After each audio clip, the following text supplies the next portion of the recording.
Web, TV Info.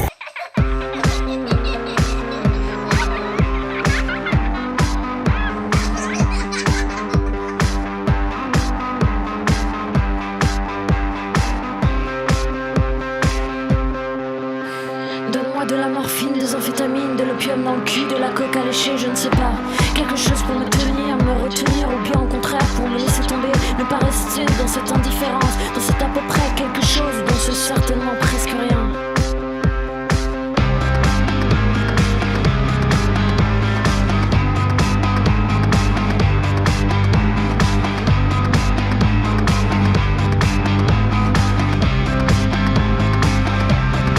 Bonjour à tous et à toutes. Web TV Info est en compagnie du groupe La Pietà. Donc on va vous en parler un petit peu plus avant. C'est surtout que ce groupe est ce soir à Lion Bar, qui est au Minime, un bar qui reçoit énormément de groupes de rock, et donc particulièrement celui-là ce soir qui vient de Montpellier. Et avec ce projet assez multifacette, on va dire. Hein. Alors je dis multifacette, mais surtout le problème c'est que voilà, on les verra pas. On ne les verra pas parce que leur particularité, c'est donc d'essayer de plaire à le plus de monde possible. Donc voilà, le monde il est peut-être blanc ou noir, mais vous, je ne sais pas quel est votre sentiment à ce niveau-là. Alors pourquoi avoir intitulé votre projet là, que vous défendez actuellement sur scène, La Pietà ? Alors la Pietà, ça vient du fait que je cherchais un nom qui me corresponde et que c'est l'œuvre de Michel-Ange est une des œuvres que j'aimais le plus dessiner quand je faisais des études d'art plastique. Et du coup, voilà, ça réunissait à la fois cette œuvre que j'aimais, ça parlait de la femme, parce que la Pietà en latin ça veut dire la mère douloureuse, donc ça parlait non seulement de la femme, mais aussi de la mère. Et ça parlait un peu de l'Italie aussi, puisque ça se passe en Italie et que c'est un endroit où je suis allée très souvent dans ma vie. Et voilà, et en même temps ça parlait de religion aussi évidemment, donc je trouvais que ça réunissait un peu tous les sujets que j'aimais et dont j'avais envie de parler dans ce projet. D'ailleurs, ce projet vient en fait concrétiser pour l'instant un roman qui est pour l'instant inachevé. C'est ça, en fait, je faisais de la musique depuis pas mal d'années et puis j'ai décidé d'arrêter la musique pendant une courte période en fait. Et puis pendant cette période, j'ai continué à écrire et j'ai commencé à écrire un roman. Et en fait, assez vite, la musique m'a rattrapée, je me suis remise à composer et j'avais envie de composer de manière différente. Et du coup de pouvoir placer des textes plus longs. Donc j'ai commencé à prendre des bouts de texte de mon roman et j'ai voulu les mettre sur mes maquettes que je faisais chez moi. Donc le projet est né comme ça. Alors je voulais savoir, la musique, c'est vous qui composez aussi ? Ouais, je fais toutes les maquettes à la maison. C'est né comme ça de maquettes que je fais sur mon petit ordinateur. Et puis après j'ai travaillé avec un réalisateur à Montpellier qui s'appelle Sylvain Briat, qui m'a poussé à mettre au propre mes maquettes. J'ai sorti le projet comme ça il y a 1 an, donc c'est assez récent. Et puis le premier clip sorti a bien plu, donc du coup on s'est dirigé vers du live. Donc là j'ai cherché des musiciens, et c'est comme ça que j'ai rencontré Chris et Virgile. D'ailleurs vous allez nous les présenter, Voilà. Ils jouent quoi sur scène ? Du coup Chris est DJ à la base et producteur, donc du coup il a retravaillé sur les sons des morceaux et puis maintenant on travaille ensemble sur les nouvelles pré-prod. Il fait toute la partie électro et puis Virgile est guitariste et bassiste et du coup il travaille plus sur la partie organique on va dire. D'accord. Moi je voulais savoir pourquoi avoir choisi un masque blanc, enfin et puis surtout de félin. Vous trouvez que vous êtes douce à la fois et que vous savez griffer, notamment dans vos textes ? En fait, surtout, comme je faisais de la musique depuis longtemps, j'avais envie de pouvoir revenir de manière vierge, entre guillemets, d'avoir le droit à une page blanche, d'avoir le droit de recommencer à zéro sans qu'on me dise « Ah, mais on connaît déjà ce que tu fais, etc. » Donc l'idée de me masquer, c'était l'idée de ne pas montrer mon visage ni mon nom, et du coup de jamais le donner. Ensuite le masque ça a été un peu un hasard et en même temps ça me correspondait bien puisque j'adore les chats. Donc du coup chat noir, chat blanc c'était plutôt histoire d'avoir chacun notre espèce d'identité sur scène. Donc vous aimez bien en fait dans vos textes parler de la femme, hein, de la femme, de la place de la femme ou de sa non-place d'ailleurs, et surtout au sein de la religion. Je crois que il y avait un dessin de Charlie Hebdo qui vous avait marqué, où justement il y avait il y avait les 3 grandes religions qui étaient en train de déjeuner ou bien de boire en fait sur une table qui était en fait une femme, à 4 pas. Donc ça, je pense que ça vous a fait réagir. Et là, vous avez dit peut-être qu'il faudrait que j'essaye de transcrire ça dans mes futurs textes, quoi. Ouais, je trouvais que le point commun entre toutes les religions qui se battent les unes contre les autres, leur point commun, c'est bien souvent leur rapport à la femme.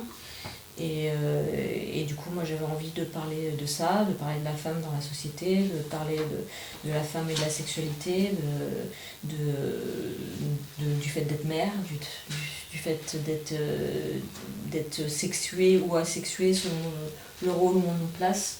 Donc c'était vraiment un sujet qui me tenait à cœur. Alors, votre premier clip, La Moyenne, de ce projet, a été vraiment un clip coup de poing. Parce qu'il montre là la femme dans toute, entre guillemets, sa nudité, et puis ses contradictions, sa boulimie, son mal-être, son bonheur, enfin bon, bref, c'est comment exister, et puis surtout, comment exister pour être soi-même, sans être trop habillé, pas habillé, et tout ça. Je pense que c'était venu aussi avec tous les problèmes du burkini, enfin, pas mal de choses comme ça qui vous ont interpellé. Alors en fait, La Moyenne, je l'ai tournée l'année dernière, donc il n'y avait pas encore ce débat sur le burkini. Par contre, j'étais en avance là. Voilà. En même temps, c'est un problème qui existe depuis tellement d'années que. Mais par contre, j'ai fait le clip Tutto va bene là en septembre cette année, vraiment en réaction à cette question de la femme trop nue ou trop habillée. Mais dans La Moyenne, effectivement, j'avais envie. Moi, j'ai réalisé le clip, donc je ne suis pas dans le clip, mais je le réalise.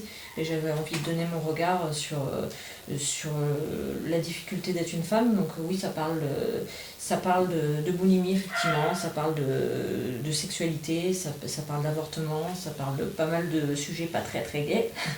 Et en même temps, justement, pour moi, c'était un exutoire. Et puis dans le clip, on voit aussi, on la voit vivre, cette femme aussi. Donc on voit que finalement, ces choses difficiles, elle arrive à les laisser chez elle. Elle surmonte, voilà, c'est ça. Donc elle arrive c'est-à-dire qu'on est à la fois noir et blanc, et puis en fait, quand on est à l'extérieur, il faut qu'on soit dans la moyenne, quoi. Il faut toujours faire la part des choses. Moi, je voulais savoir, qu'est-ce qui vous a incité à travailler avec la Pietà? Qu'est-ce qui vous a plu tous les deux dans son projet? Moi, j'ai connu la Pietà par le clip La Moyenne, qu'un ami m'a fait écouter. J'avais mes projets de DJ producteur, effectivement, en parallèle. Et on s'est rencontrés, ça s'est bien passé. Et derrière, elle m'a envoyé les titres en question qui avaient été réalisés. Et moi, j'ai tout de suite accroché à la fois à l'univers sonore et à l'univers textuel. J'avais aussi pour envie de mon côté de travailler sur un projet où il y a un peu plus de texte et de rock que ce que je faisais. De contenu, à la fois de nouveautés et puis d'évolution en fait, parce que je pense que, bon, puisque ça part d'un roman, je veux dire, il y a peut-être des heures sombres et puis peut-être qu'il y aura des heures un peu plus positives.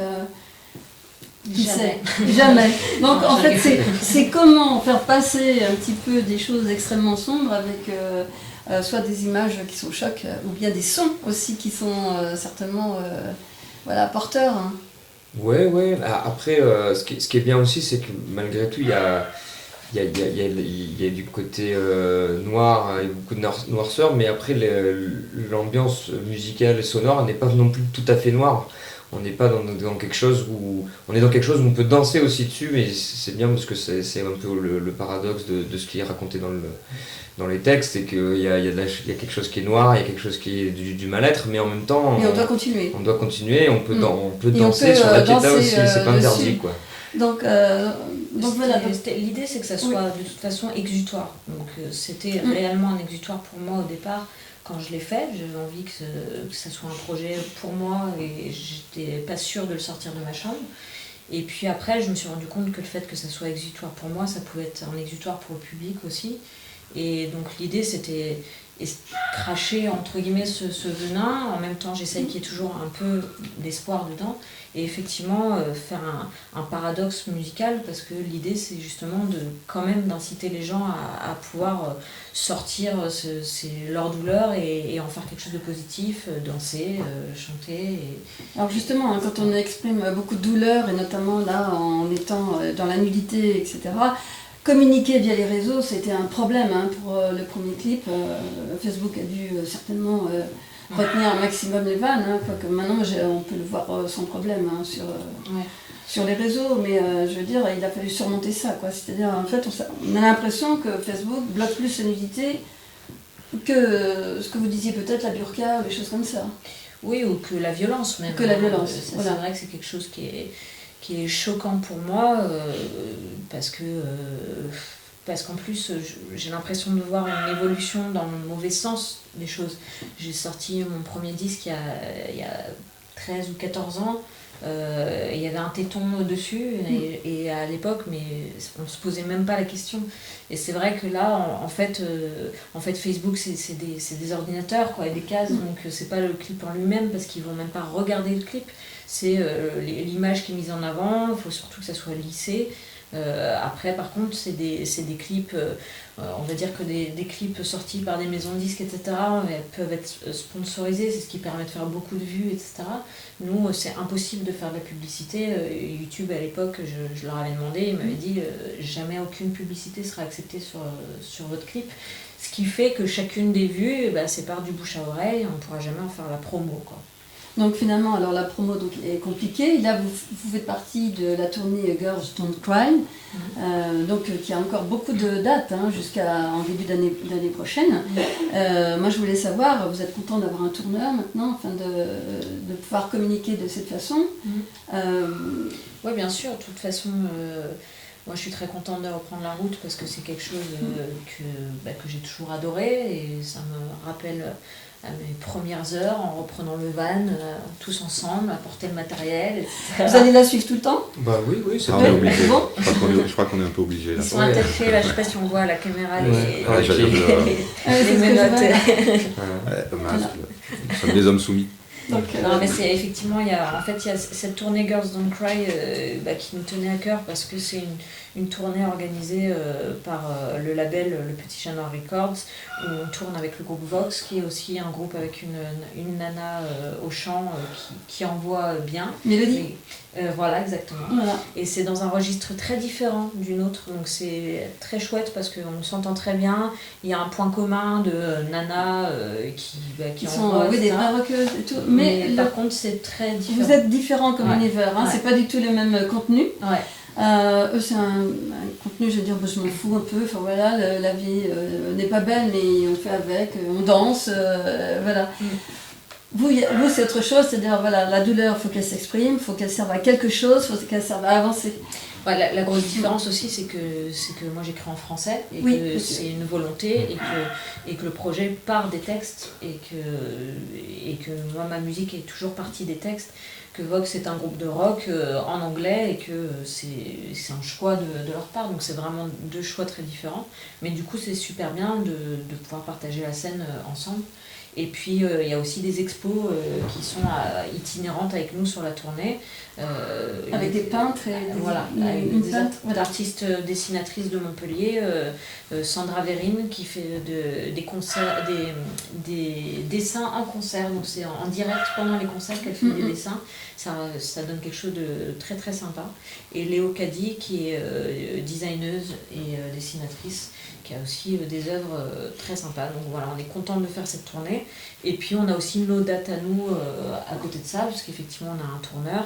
Et du coup, sur 2017, on a pas mal de choses qui arrivent. On a la chance d'avoir un projet qui est soutenu, qui commence à être soutenu par pas mal de monde. Alors donc il y a déjà 6 chapitres, ou 6 EP qui viennent... Non, il y a 6 titres. 6 titres. Sont sortis. Ouais. 6 titres qui sont sortis. Ouais. Avec peut-être déjà 3 clips. Vous avez 3 clips et un live. Et un live.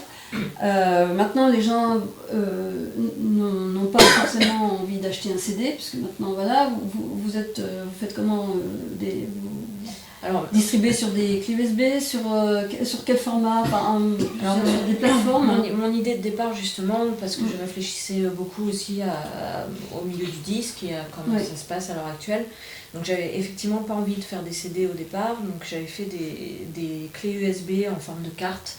Et l'idée, c'est qu'on rentre dans la communauté en achetant cette carte. Et une fois qu'on est dans la communauté La Pietà, on a des sons régulièrement. Donc ça, c'est le projet que je voudrais mettre en place dans les mois qui arrivent. Mais pour commencer... Appel à contribution, je vais y arriver. Exactement. Mais pour commencer, on me demandait quand même souvent un CD. Donc du coup, ce que j'ai fait, c'est que l'idée, c'était de ne pas faire d'album, de sortir les titres sous forme de ce que j'ai appelé des chapitres, qui sont en fait des mini-EP. Voilà. Donc un chapitre égale 3 titres. Donc on a sorti 2 chapitres au mois de juin, et il y a 2 chapitres qui arrivent début 2017.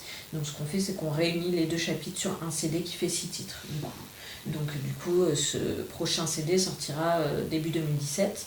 Et il y a quand même effectivement les clés USB qui sont disponibles et qui permettent de rentrer dans la communauté. Et pour l'instant, pour rentrer dans la communauté, en fait, on demande juste une adresse mail et ça nous permet à nous de pouvoir connaître nos fans, de pouvoir leur donner les infos sur les concerts, etc.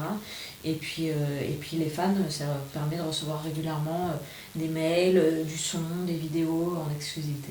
Donc on peut vous joindre aussi sur une page Facebook, je suppose. Ouais, sur la Pietà. Ouais, alors il y a le site qui s'appelle jesuislapietà.com et sur le site il y a tous les liens de tous les réseaux. Parce que du coup il y a un Facebook, un YouTube, un Instagram, Twitter, tout ça. Donc c'est bien, écoutez, on vous retrouve ce soir. Tout à fait. On vous souhaite un bon concert avec Vox. Ouais. Mais en tout cas, on va vous suivre.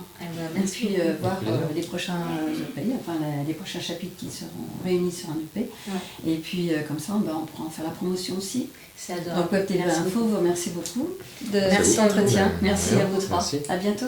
Merci. Au revoir.